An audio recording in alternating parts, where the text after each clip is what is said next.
Que alegria estar começando mais um GC Online, como é bom estar na sua companhia, vivendo GC, vivendo igreja junto com você, mas também com os meus amigos aqui do estúdio, a Dani, a Tássia, o Misael. É muito bom estarmos reunidos ao redor da mesa de Deus para nos alimentar da palavra dele. Hoje a gente tem uma conversa super interessante, mas antes a gente vai orar e a gente vai adorar a Deus juntos para preparar aí o nosso coração para tudo que o Senhor vai falar ao nosso coração, ao nosso entendimento nesse momento. Vamos lá? Senhor Jesus, obrigado por mais um GC. Obrigado pelo privilégio de podermos viver essa atmosfera de comunhão, de edificação mútua. Consagramos esse tempo ao Senhor e oramos para que o Teu Espírito Santo nos conduza em graça e em verdade, em nome de Jesus. Amém e amém.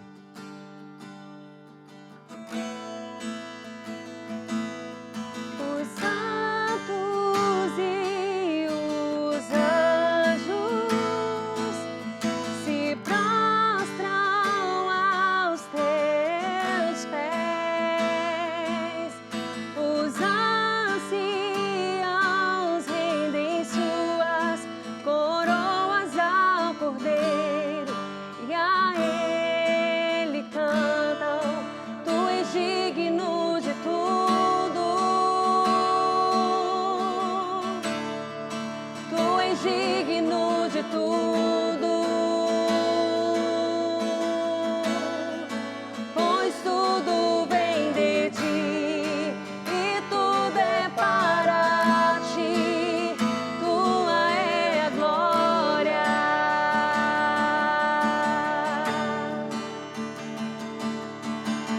Dia e noite suba a ti nossa adoração. Dia e noite suba a ti nossa adoração. Dia e noite suba a ti nossa adoração. Dia e noite suba a ti. Tu és digno de tudo.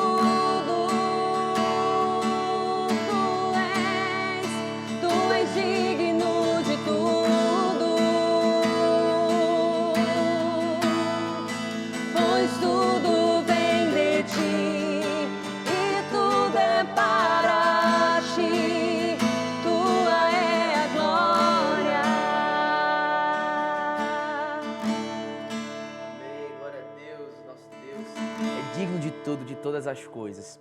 Vamos lá, nossa lição de hoje é de um tema muito importante para a nossa fé cristã, que é a Reforma Protestante, né? O título hoje do nosso estudo do GC é Por que a Reforma Protestante é importante? Abra sua Bíblia em João, capítulo 8, versículo 32, um texto extremamente conhecido por toda a igreja, e a gente vai relembrar, vai pensar sobre ele, sobre esse tema tão importante da Reforma Protestante. João 8, 32, a Bíblia diz: E conhecerão a verdade, e a verdade os libertará. O conhecimento da verdade, né? E óbvio que Jesus aqui, quando ele fala isso, ele está falando sobre a verdade de Deus, a verdade do Evangelho, a revelação da palavra, né? Esse conhecimento, essa revelação traz libertação para a nossa vida, né? É a pregação da palavra de Deus, é a propagação da verdade da palavra que traz libertação. Por isso, né? Se você quer ver aí a sua casa liberta, a sua família liberta, viva a palavra, pregue a palavra, ensine a palavra. Mas nós estamos falando aqui sobre um tema historicamente muito importante para a igreja, muito importante para a nossa fé, que é a Reforma Protestante. No dia 31 de outubro, nós comemoramos sempre como igreja evangélica, igreja cristã, o dia da Reforma Protestante. Nesse ano, né, que a gente está aqui falando, no ano de 2025, nós completamos 508 anos de Reforma Protestante. Né? E essa data ela é célebre porque foi no dia 31 de outubro de 1517, lá na Catedral de Wittenberg, na Alemanha, que Martinho Lutero apregoou as 95 teses da Reforma Protestante. Né? Ali, em um tempo tão difícil, tão complexo, da Alemanha medieval, Lutero estava protestando, né, contra a Igreja Católica Apostólica Romana. É interessante porque a gente sempre lembra de Martinho Lutero, né? Martinho Lutero é um homem muito importante, ele é um símbolo muito importante da Reforma, porque foi ele que promulgou ali as 95 teses, mas existiram muitos homens em toda a história da igreja, séculos antes de Lutero, que já tentavam ali trazer luz àquilo que era impureza, aquilo que era desvio dentro da igreja, a pregação, né, de falsas doutrinas e tudo aquilo. Já existiam homens despertados por Deus que se levantaram para trazer a ideia de uma reforma. Só que tudo isso foi uma caminhada sendo construída até que no tempo de Lutero, com toda a graça e ousadia de Deus sobre ele, Lutero se levanta para de fato, né, promover essa reforma. O objetivo ali de Lutero, inicialmente, não era necessariamente fundar uma nova igreja. O desejo do coração de Lutero era reformar a igreja. Era apontar um caminho ali para que a igreja retornasse aos princípios, retornasse aos pilares, retornasse às escrituras. Só que, né, uma série de acontecimentos vieram ali, Lutero foi perseguido, foi calado, silenciado. E então, né, nós tivemos ali, como consequência, a separação da igreja católica para a igreja protestante, que são os cristãos, os evangélicos, né? E nós temos uma série de diferenças que são oriundas aí dessa reforma protestante. Mas aí a gente vai então falar sobre algumas questões práticas, alguns pontos aqui sobre esse assunto que são importantes para a gente refletir, né? E para você, de repente, aí conhecer. Será que você já parou para pensar ou para estudar sobre a reforma protestante? E nesse ano a gente tem esse tema aqui no nosso GC, que é para a gente, como igreja, estar cada dia mais por dentro aí da nossa história e daquilo que rege toda a nossa, até mesmo tradição, né? E o nosso comportamento, os nossos pensamentos e opiniões a respeito da fé e do cristianismo.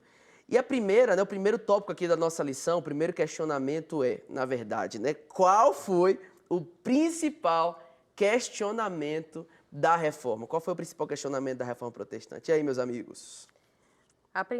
O questionamento foi Lutero, né? Quando ele e outros reformadores, eles questionavam o autoritarismo dentro da igreja, o distanciamento do povo de Deus na igreja, também sobre a corrupção e o autoritarismo eclesiástico. Sim, pois foi um tempo muito, muito delicado, porque a igreja, né, historicamente interessante, porque a igreja ela começou sendo muito perseguida, né? Sim. E ela sofreu muita perseguição lá nos primeiros séculos, até que ela foi institucionalizada. Quando ela foi institucionalizada por um imperador chamado Constantino, ela começou a receber autoridade, receber poder, e ela começou a se corromper, né, em relação a aquilo que é a essência dela, em aquilo que é o propósito dela. E esse poder começou, né, como a gente fala no senso comum, né, subiu a cabeça. Né? O poder subiu a cabeça dos homens, dos líderes. E aqueles homens, ao invés de olharem para isso, de se arrependerem disso, né, de olharem para a palavra de Deus, de buscarem transformação, esses homens foram se perdendo, né, ali na gestão prática, na gestão ali da igreja, e começaram a tratar a igreja como instituição, né? Nós sabemos que o corpo de Cristo é incorruptível, mas a instituição eclesiástica ela pode errar, né? Porque ela é feita por homens, por seres humanos. É por isso que em todas as épocas, inclusive no período da Reforma, Deus sempre teve seus remanescentes, né? Sempre tiveram aqueles que Deus preservou, que Deus guardou. Mas os homens se perderam, né? Nessa gestão, nessa administração, e as heresias começaram a ser pregadas, né? Tem até aqui na lição falando sobre, por exemplo, a venda das indulgências, né? A história fala sobre um emissário papal chamado João Tetzel, que ele viajava pela Alemanha e ele tinha uma frase, né, de efeito. Ele dizia que quando uma moeda no cofre cai, uma alma do purgatório sai. Então, essa venda desse perdão de pecados, até mesmo né, o purgatório, dentro da doutrina católica, ele é um lugar intermediário ali que você fica quando você nem é tão bom para ir para o céu e nem é tão ruim para ir para o inferno. Então você fica ali dependendo da intercessão dos santos, né? Fica ali no meio do caminho. Pois é.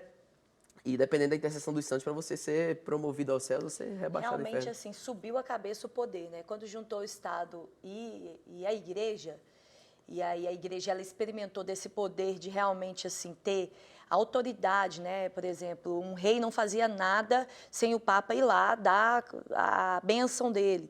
Então, quando juntou isso, assim, eles experimentaram esse poder e eles viram que aquilo poderia trazer mais, aí foi vindo esses desvios, né?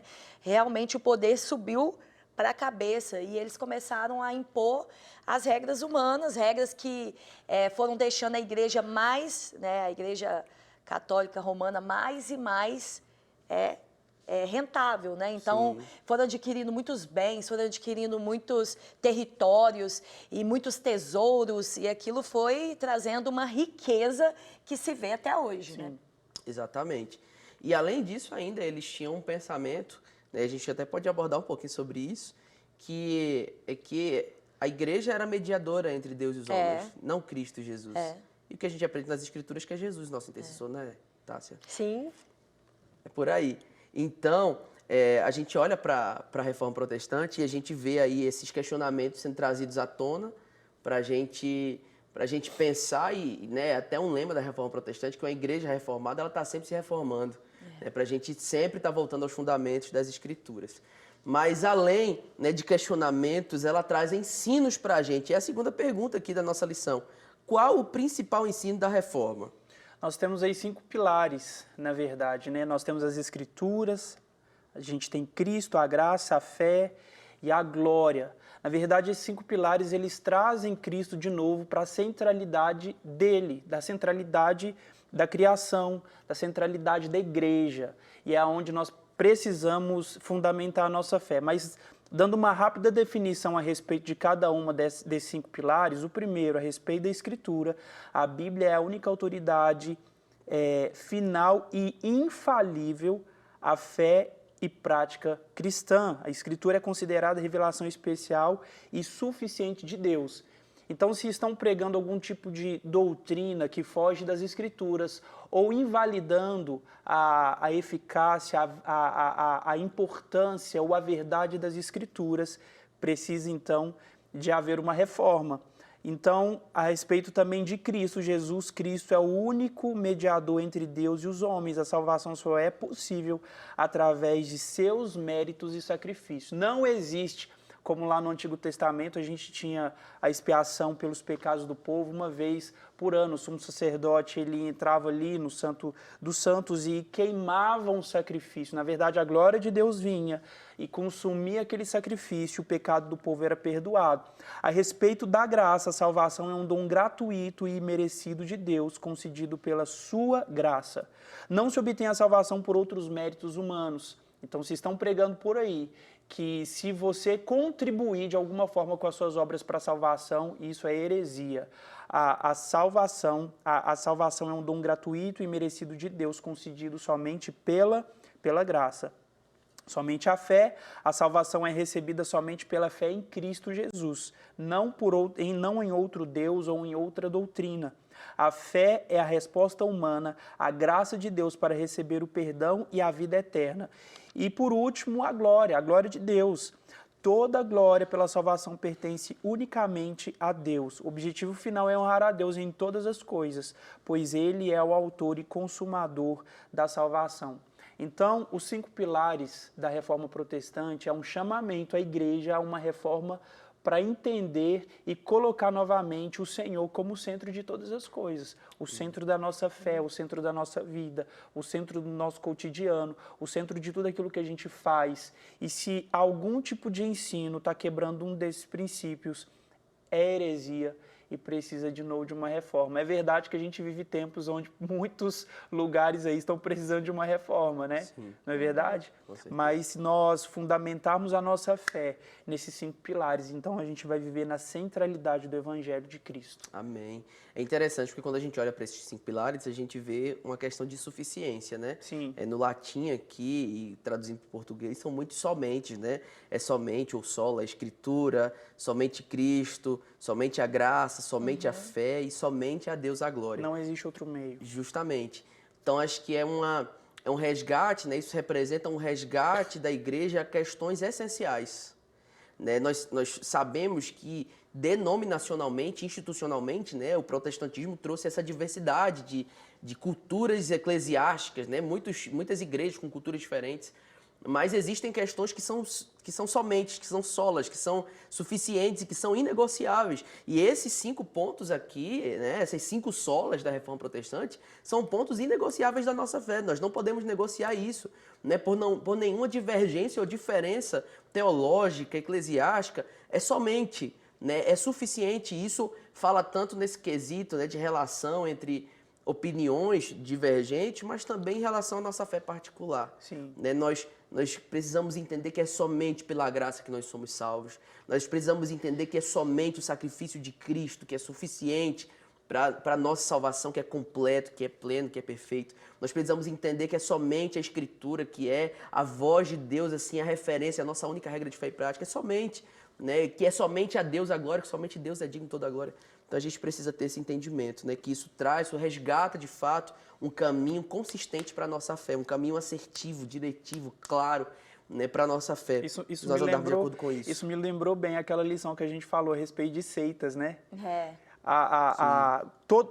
Todo tipo de ensino, ou tipo de grupo, ou tipo de ajuntamento que começa a pregar algo diferente desses 5 pilares, o que também lembra a nossa lição a respeito de salvação, aquela que a gente se perde ou não a salvação, que aí a gente vai entrar naquele ponto de visões arminianistas ou calvinistas, mas esses princípios aqui, eles são inegociáveis em qualquer tipo de visão teológica. Sim, exatamente.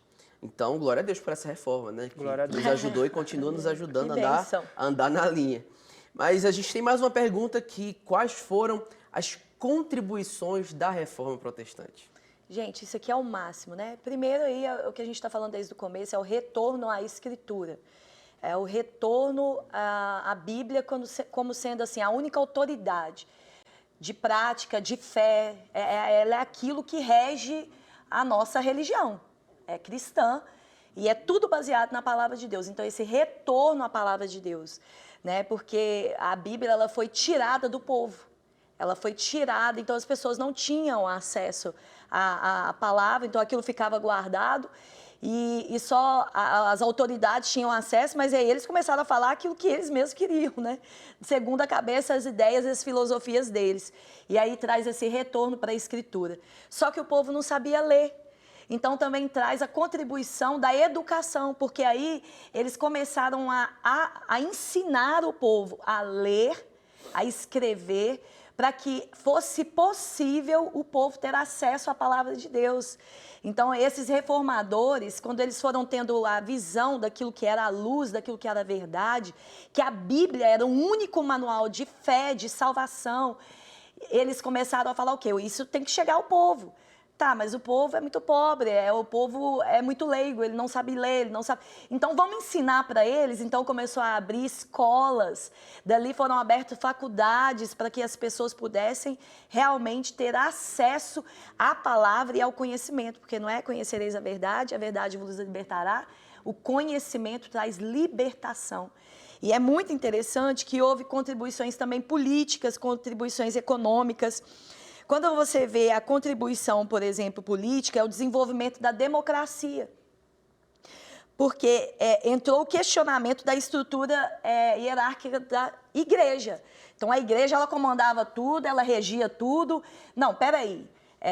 Ali foi estabelecido agora um novo modelo. Agora nós vamos colocar o modelo de democracia. Então, isso é muito legal, é muito interessante, né? E o fortalecimento do Estado-nação, a fragmentação da autoridade religiosa fortaleceu os estados. Então, as autoridades de cada região, de cada estado.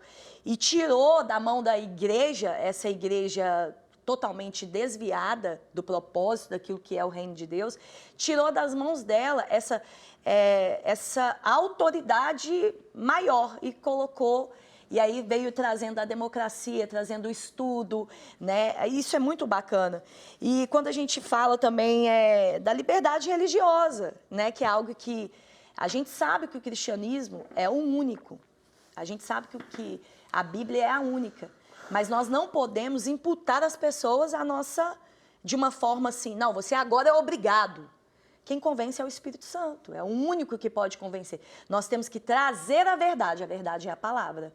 Mas quem convence é o Espírito. Eu não posso, por exemplo, chegar lá para o meu parente que não é crente e falar assim, olha, que agora você vai seguir.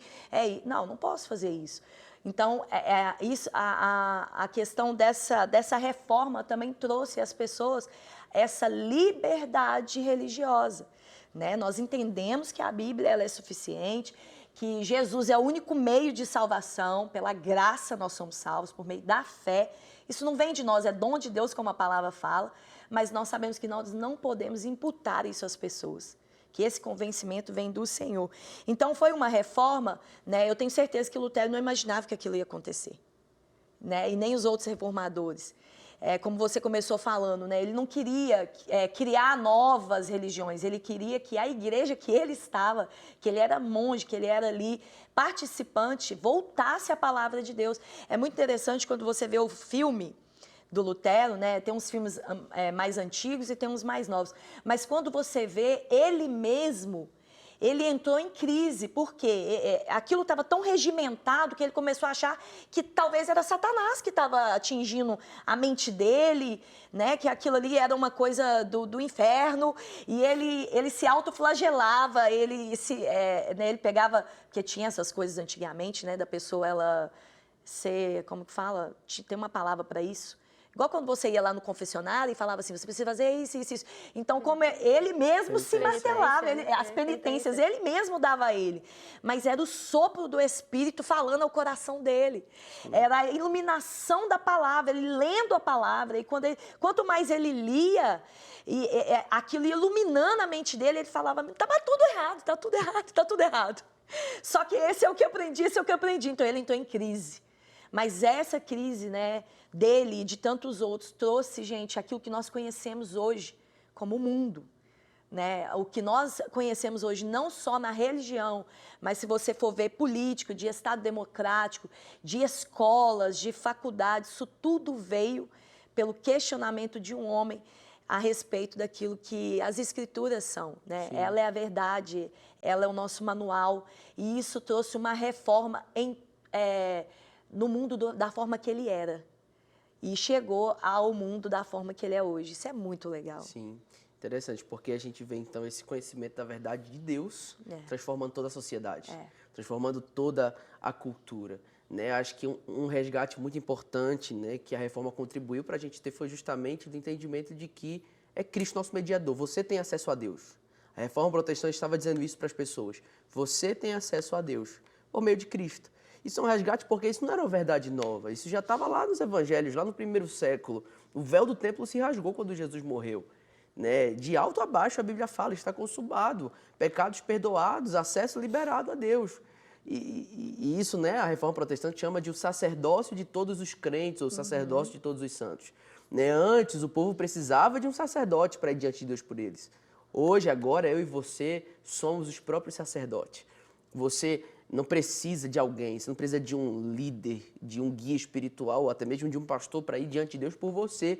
É óbvio, né, que nós temos pessoas para nos ajudarem, para nos discipularem, para nos aconselharem, até mesmo para orar por nós. Mas você não pode ser dependente da oração de outros, porque você tem acesso. Você pode, inclusive, terminar esse programa, ir para o seu quarto, dobrar os seus joelhos e orar e falar com Deus, e Deus vai te ouvir, e Deus pode falar com você, porque o Espírito Santo, ele nos conduz a esse lugar. Glória a Deus por isso. Deixa eu só falar uma coisa, porque, né, Jesus veio para trazer a verdade, ele é a própria verdade, mas a gente não pode se esquecer que aí o inimigo veio tentando de novo tirar o foco da reforma e colocou no dia 31 de outubro a festa de Halloween, que antes era muito forte, né, nos Estados Unidos, mas agora é muito forte também no Brasil. Então, o pai da mentira é o diabo. Né? E Jesus, ele é a verdade. Amém. Então, de novo, ele veio tentando abafar a verdade com a mentira, com sofisma, com enganos, trazendo uma comemoração de uma festa do mundo, do inferno, né? Que é o Halloween, no dia da Reforma Protestante. A gente não pode aceitar isso. É isso aí. Então, vamos honrar o legado dos reformadores da Reforma Protestante. Vamos viver isso na prática, na nossa vida de igreja, na nossa concepção sobre a fé, essa suficiência, esse retorno às Escrituras, né? E constantemente trabalhar aquilo que eu disse. A igreja reformada, ela está sempre se reformando. né? Então, constantemente trabalhar para que nós vivamos de fato a essência do corpo de Cristo, alinhada com a verdade da palavra de Deus. Amém? Glória a Deus por esse tempo e por essa lição. A gente vai orar agora para concluir, né, o GC de hoje. Eu espero que isso tenha te edificado e você dá mais uma estudada aí, dá mais uma pesquisada, uma lida sobre esse assunto, que ele é muito rico, você vai encontrar muita coisa, não só para o seu conhecimento, mas de fato para contribuir nessa transformação de uma visão prática e bíblica sobre o Evangelho, sobre a vida cristã e tudo isso aí, em nome de Jesus. Vamos orar então? Senhor Jesus, obrigado por esse tempo. Obrigado, Senhor, pela vida de homens, de mulheres que o Senhor levantou na história, Deus, para serem resgatadores da Tua verdade, que são de fato os Teus remanescentes, aqueles que o Senhor separou, preservou, usou. Deus, que o Senhor nos ajude a continuar andando na verdade, que o Senhor nos ajude a olhar para a Tua palavra, a viver de acordo com ela, a amar o Senhor de todo o nosso coração, a viver a vida da igreja, Deus, de fato em verdade, ó Pai. Que o Senhor continue nos conduzindo, abençoe cada um dos meus irmãos. Para a glória do Teu nome nós oramos. Amém, amém e amém. Dia e noite suba de nossa adoração. Dia e noite suba de nossa adoração. Dia e noite suba de nossa adoração. Dia e noite suba de. Tu és digno de tudo, Jesus. Tu és digno de tudo.